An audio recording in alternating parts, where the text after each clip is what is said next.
Hi there, welcome to our workshop today that we'll be having on applications. My name is Kevin Marshall and I'm with IDC, International Dentist Central, of course, and I focus a lot on the application end of things here as well as the interviewing side of things. So really happy to have you all. Thanks for showing up, and I apologize for getting started a little late, but I appreciate your patience with that. Just had some technical difficulties need to sort through. So anyway, great to have everybody who's here. And just to give you an idea of what we'll be doing, we'll be discussing our topic today, which is all about the competition of application cycle, and the competition of the candidacy, of your candidacy in general. And then we'll be answering some questions at the end. So this will be one of our shorter workshops that we do. We don't have as much to talk about this time, and so we're just going to talk about the most important things, and then we'll follow it up in weeks ahead with a similar theme, so that there's a kind of a consistency throughout that. So when you if you keep coming back and showing up for these, you'll learn more each time, especially as we're entering the new application cycle. So overall, we're ending the current year's application cycle for the most part, and in general there are exceptions to that, but overall the California schools are finishing up. I think they just finished up interviews this past weekend for the most part. You have a couple interviews going on today. I think San Antonio is one. And in this week, the next week, things are really wrapping up in terms of a lot of schools and their interviews. And then decisions will be made. Announcements will be sent out, and invitations will be sent out. And so it's both a nerve-wracking time for folks, because those who went to an interview already, performed in a bench test and all that stuff, are now, the clock's just started to just begin waiting and hoping for the best, hoping that you did everything you should have done and could have done on your interview and on your bench test. And for others, if you weren't invited to an interview, you might be scratching your head and thinking like, oh, okay, well, what could I have done to get an interview? What should I have done to get an interview? What was wrong? And this is becoming, since we began International Dentist Central years ago, at that time, it was relatively straightforward. We had a pretty good idea of what makes a solid candidate versus what's a weaker candidate. And the threshold was not so high. It was not so high as it is today. And so this is a reality that this industry obviously is facing, this pool of candidates every year. It's going to get harder and harder for everybody in it and everyone involved in it. And that's mostly hard on candidates. It also, it's also difficult for us to kind of each year try to see how much more challenging, how much more competitive things are. Why is this happening? I mean, just to give you a quick kind of snapshot, when Dr. Alyssa Marshall got into an advanced standing program back in the 2007-8 era, I think, that was a time where, it doesn't seem that long ago, but that was actually a time where it was much simpler to get in. She came with no dental experience in her home country, no associate dental experience. I don't think if she were to apply today with that, should be as simple for her to get in. She had a little bit of research experience, but not tons.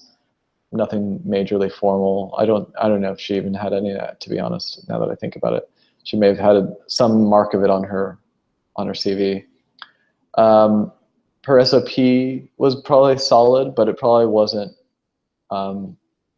extraordinary even by today's standards. I'm not trying to say that she wasn't an extraordinary candidate. She really was. But in terms of what she had to present, she probably was able to present things in a more simpler way, and it would have been fine back then. And a lot of candidates, it was like that. So you could back then kind of get away with putting forth a relatively straightforward SOP as long as it was pretty clear and solid. You could have, she I think really excelled in her as a practitioner. So she had a lot of she went to a really good dental school, and she had an incredible hand skills and dexterity, and her knowledge base was awesome. So, there's reasons why it was, why she was so successful in getting in. And at the same time, when we look at other things, things have changed. The landscape has changed, and what may have gotten the candidate in back then without too much trouble is now becoming a much more challenging thing. So it's stuff to consider and to take in and decide, where are you at as a candidate. I assume that if you're watching this right now, you are either at a point where you've had a few interviews this year. Maybe they didn't lead to an acceptance. Maybe they led to a wait list. Maybe they didn't even lead to that. You may have had basically no interview invitations, or you may be brand new, ready to start this next upcoming cycle, and you're just kind of getting familiar with things as they're coming. So if you fall into those categories, you're welcome, and we're happy to have you. If you are joining us and you have had an acceptance, well, that's great. You can just relax and enjoy yourself, and hopefully that'll be you guys in a few weeks. I mean, I'm assuming there are people here who are still waiting. So I think this will be helpful, though, in general, for the most part, and for most of you. What we're going to do is talk really quickly. Again, if you haven't heard us before, International Dentist Central, we do help people with all different aspects of their process, from the application process, by assisting you with your documents and improving as much as we can help you. The way you're portrayed when you begin submitting applications as a candidate. We assist with LORs, letters of recommendation, statements of purpose, CVs, and we have a team of professional editors, all native English-speaking editors that really, their expertise is English and language and writing, so they're really great at assisting you and getting you to that place you need to go with that. And then we also, obviously you probably may have heard of us in terms of the bench test preparation. We do a lot of bench test preparation, as well as interview preparation. And so it's interesting to note that, we're just here helping folks with the process as best we can. Some people ask, like, do we guarantee an acceptance? Do we guarantee interviews? We don't, and it's unfortunate, but we do the best we can, in the sense that, like, every candidate is different, and we can only do so much. We can't go there and take your test for you. We can't go there and do your interview for you. I'd love to say we could, but it wouldn't work. And we also can only take a candidate so far on paper. And so a lot of candidates, depending on if they can come to us with amazing credentials and amazing experience, and we can definitely help them. And a lot of times it's a breeze for them to get in. And then we do our best with other candidates who come to us and they have very little experience and a lot of maybe problems or inconsistencies in their application. And we do our best to kind of work with those folks and bring them up to speed and present the best version of them that we can. But there's only so much. There's a limitation, right? There's a range in which we can work and help, and then beyond that, it's up to the candidate. So we're really here as more guides, consultants, and we hope people kind of view us that way and work with us in that sense. So I'm gonna switch to my presentation slides real quick here, and we can kind of go through what we plan to talk about today. So as I switch to here, let me just change my, let's do outline view.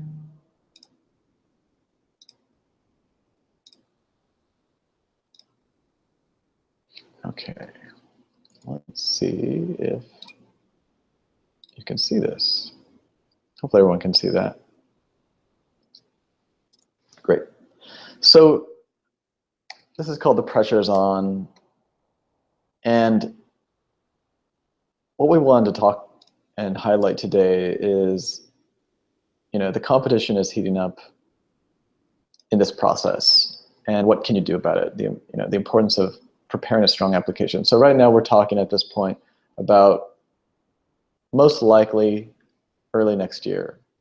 There are some schools that are still accepting applications, obviously, and that will continue to do so throughout, the next few months. And so if that's your interest as well, that's great. Happy to have you.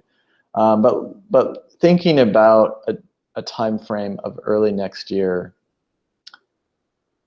let's look at what is the picture of what is an average candidate in 2017. And I'll say this, that if I were to show you a slide like this in 2012, it might be a much different slide. If I were to show you a slide like this in 2008, it'd be a very different slide. These numbers have gone up for the most part, and some of them appeared which didn't appear before.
It's still adding some extra weight to your CV. And then we look at being a professor or an instructor or teaching dentistry in your home country or elsewhere. It doesn't matter. It doesn't have to be your home country. It could be anywhere. There are even dentists who are visiting dentists in the United States who are, they're visiting professors, I should say. They're not legally able to practice dentistry in the United States, but they're teaching dentistry in the United States. And so, yeah, if you're teaching anywhere, teaching other dentists how to do dentistry, that's a really big thing. We don't see too many of those candidates. So that makes you an above average candidate. That means, they're going to look at you differently. And when you say things like, oh, my interest one day is to become a professor or a professor in the United States, you'll be taken seriously with that because you already have proved it. Someone's already given you that job. And so if you're wondering, like, if you're not in the US right now, this is what I'm hoping that people, I do hope that there's a certain number of people who are watching these that have not arrived and settled in the United States yet, because there's so much that you can do before you get here. If you have an interest in being a dentist in the United States, you're researching this right now, and you're like, well, I really want to get over there as quickly as I can. I have no dental experience, or I have like 6 months of dental experience here after dental school. And, but I really am antsy to get over to the United States. Like, please think about it before you come. Make sure that you are an above average candidate before you get here if you can. That might mean that you have to stay another year or two, but why not take advantage of that? Because the difference, it's so much harder once you get here if you have no experience in your home country as a dentist. It's so hard to make up for that once you get here. You think you're getting this advantage by being in the US, but actually you're giving up a lot of advantages that you could be working on if you're patient. It's like this impatience factor that I see people rush over here, and I get it. It's like, I want to get going. I don't want to, I want to get on with my life and in my career. So I understand the desire for that, but it's at the cost of moving over here and then wasting year after year and making, as we mentioned a lot in our workshops, once you begin the application process, you need to finish that. You need to get in as quickly as you can in as few of cycles as you can. You don't want to be going into your third, fourth, fifth cycle of this process because you made mistakes at the beginning. Because by that time, it becomes so much more difficult to get acceptances because the schools already look at you. When you come in at that fourth year cycle, and you've been through this cycle 3 times before, 3 years before, the schools already look at you a certain way, and they really want to see if you've done anything. They're only going to look at you if you've done something significant. But if you're just reapplying with the same CV every year and the same basic qualifications and the same basic experience, they're not going to look at you anymore. They're like, okay, you've submitted this practically the same CV and the same experience for 3 years in a row. What's different this year? Nothing. So you want to make sure, if you're thinking about coming to the US and you haven't made that decision yet and you're trying to figure out when, make sure that you have something on this list, on this slide, ticked off, or a few things, and I'm not talking just GPA. Do you have a few years of dental experience in your home country? Are you at the 2-year mark? Because if you are, stay another year. Stay another year or two and get that at least 3 to 5 years. Have you considered teaching? There's dental schools in either your home country or in countries that are nearby with similar languages that you can speak that are brand new, or they're just starting, that they might need someone like you, and maybe it'd be worth it to do that for a year or two. Yes, it could cost money, it could cost time, it could throw your plans out of the way, but my Lord, when you come to the US, you'll be in this position to be able to get in much quicker and not waste year after year, this frustrating situation that I think a lot of people go through here. And then formal research experience. These help too. If you don't have any research experience in your dental school, or if you have the type of research from your dental school that it was very, let's say, topical, it was maybe like a survey that you walked around and did a survey of 100 fellow students or held up 100 community members. That is not considered heavyweight research experience. So if you have something heavyweight, if you have a formal research experience in your home country where you were doing some published or eventually published research, maybe on materials, maybe on treatment efficacy, and actually working with clinicians or laboratories to kind of create new materials, whatever, something very complex, much more in depth, and you were working with a team on this, that's a different story. That says a lot there. That's strong. But if it's just the standard, like, okay, we have to expose you to research in your dental curriculum, so go take a survey, that's not what they're looking for so much. I mean, that's nice, but everyone has that. It doesn't make you unique. And so one thing you can do if you're in the US in this situation where you're trying to add something to your CV, you're trying to add something to your portfolio, and you don't have too much else going on, you have limited dental experience in your home country, you can find a US-based dental school doing formal research. Not easy to find, not easy to get into, but once you can get it, once you get in, and that means a lot of hustling, a lot of reaching out to people, a lot of reaching out and saying, I'll do whatever you need me to do. Maybe showing up at the school and trying to track people down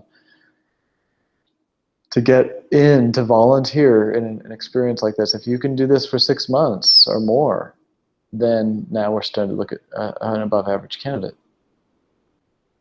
And when you say in your interview or your SOP, I'm interested in doing research one day, they will take you more seriously. And finally, Masters in Public Health. This also can go a long way. And so people do come to us and ask, well, should I do a Masters in Public Health? It's certainly can be really a game changer for people who have very little else to offer. You know, again, limited dental experience, limited or zero dental experience in their home country, no specialties, not a hygienist, not a professor, never taught dentistry before, no formal research experience. Maybe they're maybe they're a dental assistant for a few years, but that's it. And they have a GPA that's a bit on the lower end or average end. Now a master's can help. But again, a lot of people get very upset, like, oh, I don't want to wait 2 years. I want to do this now. And I offer the rebuttal, yeah, but what if the next 2 years you applied and didn't get anywhere? Because there was nothing for them to take, because there was nothing for them to look at and be impressed by. 2 years is a steal. You know, that 2 years is going to go by either way. Do you want the 2 years to be you on your third or fourth application cycle, or do you want the 2 years to be you on your first application cycle with something to offer and they're impressed? So be careful of ruling out these things that require work, they require time, they require inconvenience. I've talked to folks that refuse to even look for a research experience, a research project to volunteer with, because they're not located in an area in the US where there's any dental schools doing research. And so they won't do it. Well, I don't want to move. I don't want to move to the East Coast. I don't want to move to California. Or I'm already in the East Coast and there's only one dental school where I'm living and they don't have a research going on, so I don't want to move. I'm not going to move another few hours away. Yeah, it's tough. I get it. It's not easy, especially if your family has reasons for being. If you're in your hometown or your town in the U.S. because of family. Maybe your spouse has a job there. Maybe your family moved there. There's good reasons. We all have good reasons why it's not convenient. You have family to take care of. I get all these reasons. I get that there's good reasons. And you're ultimately the one who has to decide whether those are good reasons or not. Because it doesn't matter to me, and it doesn't matter to the schools ultimately. They want to see what they want to see. They want to see you've done more than just show up and turn an application that's very average. So for you, I ask, as we look at how do you stack up, you have to decide whether these reasons that you refuse or that you're unwilling to take dramatic action as a candidate and do something dramatic and difficult and time-consuming and expensive. You have to ask, is the reason that I refuse to go, let's say, apply for a research opportunity on the other side of the country or 5 hours away from where I live and move there for this opportunity, are my reasons of not, I don't want to move, I don't like that town, or I don't like that area, I have other obligations, I have a job as a dental assistant here, my spouse doesn't want me to, are those reasons good enough for me to risk not getting into school? Because if I did that, the chances of me getting more invitations to interview would go up. And the chances of me getting into that school, so long as I did well on my bench test and interview, the chances of me getting accepted and beginning my career as a dentist in the US would go up greatly. But I refuse to do that thing because it's uncomfortable, difficult, time-consuming. You know what? At the end of the day, you are the one that has to decide that. No one else is going to care. No one cares. And I hate to be so dramatic right now, but I want to say this. It's important to say that really, ultimately, no one cares about you except for yourself. And I believe that for me. I don't believe anyone cares about me except for myself. People will say they do. People will care to a certain extent. So I'm not trying to say that the world's a cynical place. There's a lot of caring people in this world. There's a lot of people that want to see you succeed. But ultimately, you are the only one who's going to do the extra work, who's going to do the uncomfortable things, who's going to make the sacrifices for you to succeed. No one else is going to make those sacrifices for you. Maybe your parents will, but they may be the only people if they are. And your parents can only do so much for you. But no one's going to take a chance on you because they just like your, they like your smile or something. I mean, it's just not going to happen. So really, where do you stand up? How do you stack up? And so I want you to think about those things. We've really gone into that, and so hopefully that's helpful. What else can you do if you're, like I say, if I'm in a situation where I'm in the U.S., I'm not living up to those above average qualities. I don't have many of them. Again, U.S. research experience, internships, and you can, there's various ways to get these, but it will require some hustle, as I said. A lot of emailing, a lot of research on the school to see what they're up to. You may have to do some reverse engineering. You may have to see what projects they have going on. You may have to look at various databases of research projects going on out there by the U.S. government. Look up the names of the head doctors who are leading those research experiments. Find their email address through the school directory. Send them an email, and have that email proofread to make sure it comes across both polite, passionate, interested, all that stuff. You may need you may need some help on that. You can't just say, "Hey, I want to work for you." You may have to be very polite, very, very humble, but also very strong. You may need to even go down to the school and talk to people and say, talk to students in the courtyard and say, I need leads. Who should I talk to about research? They may be able to tell you what office to go to. Then you can go to the office, or they may be able to tell you what residents to talk to who are doing research. Find out any way you can. Figure out what you can do. It's not always about just having a friend or not. If you don't happen to have a friend who's a professor, or a friend of the family who's a professor doing research as a big institution, that doesn't mean it's the end for you. You can do more. What else can you do? A U.S. preceptorship is a possibility. Didn't really talk about that, but that's another possibility. And I put in here with hands-on patient experience. There's not many preceptorships in the U.S. that do this, so I want you to be aware of that. So having a preceptorship can help. It can be another option to help push you above if you're an average candidate. And that being said, there's a lot of bad preceptorship programs out there that are really just, you're just showing up for classes or whatever, or you're just kind of showing up in the clinicians or the clinical setting, and you're not really doing any practicing, you're not treating any patients, you're just observing a lot, and they take your money.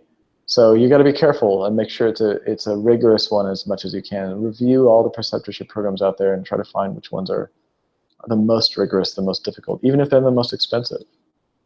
And we often talk about the one from UCLA, which is, if it's still going as far as I know, it's one of the few out there that have you have the ability to practice on patients, which is a big plus, because you can talk about that.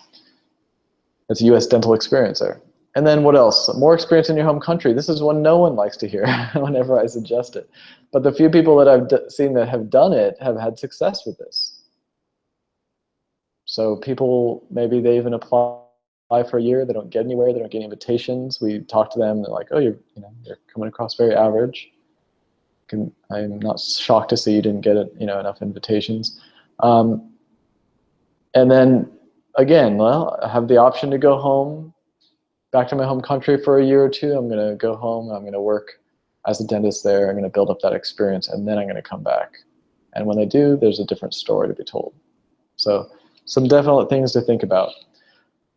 So I hope this helps give you an idea of what makes an average candidate, what does that look like in 2016, 2017, and even beyond. I mean, these are things that are going to be higher and require more and more as years go by. Application necessities. Once you decide where you are at, what are some things that you need to think about in terms of your application? One is to apply early. The earlier you apply, usually the better. There are probably cases where, circumstances, just all the factors just kind of contribute, and maybe, you apply late and it just happens to be that right time for the school that they've just processed a batch of applications and maybe you're now the first one on the top of the new pile. Great, that can happen. I'm not trying to say that doesn't ever happen. But in general, rule of thumb, apply early. If you happen to know that a particular school, it's better to apply late, okay, fine. I'm not trying to say there's no black, it's not black or white. You might know some inside information about a particular school where that's best to do, either to apply in the middle of the application opening or near the end. You hear that that's a better way to do it, great. You're welcome to try that and go for it. In general, applying early is a better way. It makes you look more prepared, and also has an opportunity to have your application be looked at a time when not many others are coming in, and so it's going to stand out a little more.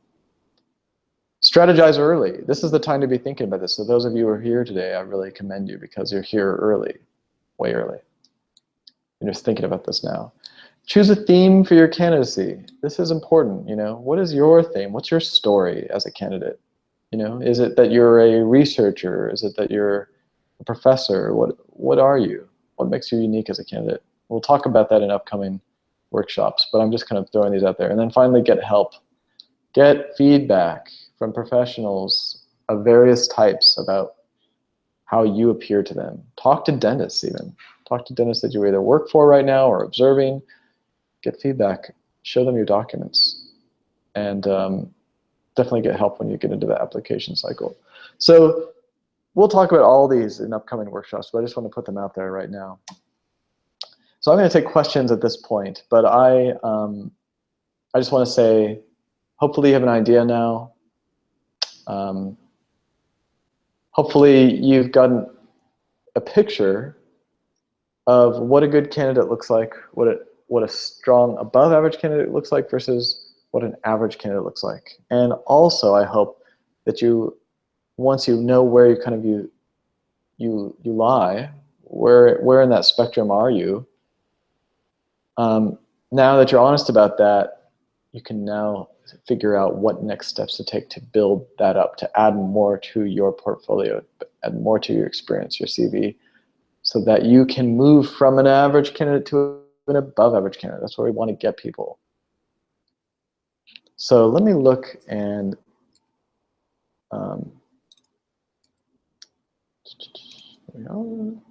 okay, great. So I'm gonna oh good, I think you're able to see me now. I'm going to take some questions, and I appreciate the questions that were put in here. Great, thank you. Okay, I apologize about some of the videos. If there's any videos that were disconnected, looks like there was a bit of a pause there.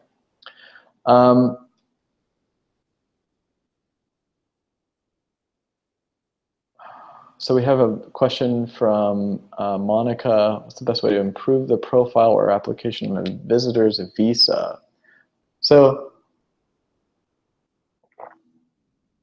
I assume the question means like you have limited ability to get a job, to start working as either a dental assistant or a hygienist.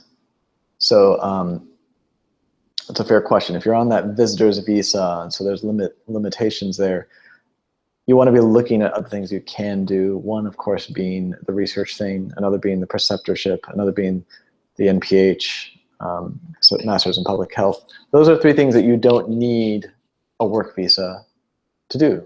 You can do them as a student, and depending on how long you have, you can do them as a visitor. Not always easy on that visitor visa. My recommendation is if I really wanted, if I were here as a visitor and I knew I needed to build up, my CV, add 6 months to a year of research, add, again, do a preceptorship that's many months beyond my visa, I would immediately shift over to become a student of some type. It doesn't have to be an MPH. It could be one, but there's other kinds of students. You could go to a junior college and take the minimum number of classes to get a student visa, and so you might be able to do both. You may be able to do a junior college, and at the same time, on after and between classes, go research, go work at the research and internship. It's possible during, in the research internship, they might be able to provide you some sort of way of being a student. I don't know. Haven't heard of that, but you never know. But that's a few different ways, and I've known a number of students who have gone the junior college route in order to get that student visa status. And it doesn't really matter because it doesn't have to count to anything. That's the great thing about junior college. It's you just keep working towards credits. Those credits don't really go anywhere unless you want them to go somewhere. So if you want to transfer those credits to another school, great. If you don't, they never have to be heard about again. So they're not going to really hurt you if you don't do well in those classes, as long as you just get that student visa part of it. You have to honor that, though. You can't just get it and then not do it, because obviously they'll kick you out if they see you not going to school. So you have to do those minimum number of credits. One person says 1 month preceptorship versus shadowing, which is better. It depends on the preceptorship, but in my opinion, I mean, a preceptorship is going to look a little more impressive. It's a lot more structured. It's a lot more academically rigorous. Whereas shadowing, you could just be shadowing anybody in an office, and they may or may not involve you very much. They may or may not allow you to you don't know how in depth you're getting with a shadowing experience. At least on paper, preceptorship implies more rigor, implies that you were being taught. You were shadowing experts versus just anybody, so there's a lot more rigor in my opinion. Not as certainly quite a lot more expensive than shadowing though. Sorry again about the disconnection. Can the same person who wrote me a letter of recommendation this year write me a new one for the next cycle? Yes, they can, and I think it's a good idea if you have an ability to update that LOR and bring out, again, we talked at the end, I mentioned a little bit about the theme. What is your theme of your candidacy, which we're going to be talking about in future workshops. As you piece together what your theme for the next cycle is, then you'd want that LOR to try to bring out those qualities of what that new theme is. And it should be noted, like if you've gone through one cycle with one theme, it may be important on the second cycle or the next cycle to ramp that up and expand on that theme, or you can take a different approach and do a completely new theme. Or if you don't feel like you even had a theme the last time, it's a good opportunity in the next cycle to create a theme. Maybe before you were just an average candidate, now you are the average candidate that, again, I'll use the example of a professor. Now you're a professor, the one who teaches, the one who teaches this or teaches that. So think of that theme and try to connect it to the LOR. What are the universities that offer advanced study programs outside of CAPID? I don't know off the top of my head. I can't remember. There are a number. And is it Loma Linda and CAPID? I think it is. I can't remember. I know that there's a few, maybe Puerto Rico, and I know Mexico has one. But yeah, I'll have to get back to you on that one. I'm sorry. But that's pretty, if you just are trying to figure that out, it's all over Student Doctor Network. So just kind of, I'm sure someone's even asked the question. You could probably find a thread. Is 1 year of preceptorship better than 2 years of dental assisting? It depends, again, on the preceptorship. And if it's been a rigorous preceptorship, if it has been a somewhat rigorous preceptorship and you're involved, and you can really talk about what you've done on your CV, certain number of classes that you've been auditing, certain number of procedures that you've been auditing and observing, and even better, practicing. Absolutely, especially if you're able to do hands-on US-based dental treatments under the umbrella of that preceptorship and under the umbrella of that dental school. Yes, then you have a very strong year there, and that's I would much rather have that 1 year over 2 or 3 years of dental assistant. Even I'm not trying to say you have to choose one or the other. If you can do a year of dental assistant and a year of preceptorship, would be awesome. But yeah, if you have to make that choice, I suppose I'd rather have the preceptorship. So I appreciate everyone's time today. Thank you for coming, and I always say this, but I really do mean it. Thank you for being here early in the sense of like, it's November right now. Thank you for coming early. It shows me that you are the kind of candidate that's thinking ahead, that's strategizing, and ready to prepare themselves for next year to make it an outstanding year for you. So my hat's off to you really is those who show up in March and are like, hey, I'm ready to apply. What do I do? I really, my hat's off to you because you're the one who really gets it and understands how important this is and how far in advance you have to practice and prepare and get yourself ready for this next application cycle. So I really thank you for your time, and we will continue to have these workshops in the next few weeks. So check your inbox. Remember that we'll be sending you updates through your inbox if you're on our mailing list, and we look forward to seeing you next time. Thanks a lot.